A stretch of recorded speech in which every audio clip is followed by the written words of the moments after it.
présent, le projet des logements socio-économiques s'étend aux Ivoiriens de la diaspora. 500 maisons vont ainsi être construites en faveur des femmes ivoiriennes résidant à l'extérieur du pays. Ce projet est issu du protocole d'accord signé entre la Chambre nationale des promoteurs et constructeurs agréés de Côte d'Ivoire et la Fédération des femmes de la diaspora en France. On en parle avec Cheikh Koné. C'est avec des acclamations que s'est scellé cet accord de partenariat entre la Chambre nationale de promoteurs et constructeurs agréés de Côte d'Ivoire, CNPCC, et l'Union interfédérale des associations féminines et des Ivoiriennes de France. Une bonne nouvelle qui permettra la sortie de terre de 500 logements pour le compte de cette diaspora ivoirienne. Aujourd'hui, c'est un rêve qui est en train de se réaliser parce qu'on a commencé à travailler sur ce projet il y a 2 ans de cela.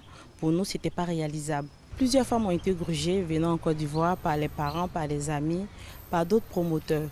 Donc on a décidé de se mettre ensemble, de venir solliciter un opérateur et puis de mettre un projet en place pour que toutes les femmes, à travers la fédération, aient accès à l'immobilier en Côte d'Ivoire.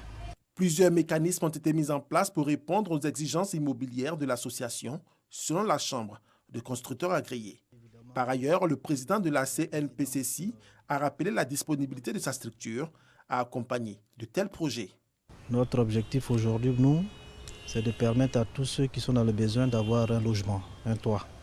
C'est le plus important. Nous encourageons toutes les mutuelles, nous encourageons tous ceux qui sont en association de pouvoir être bien structurés.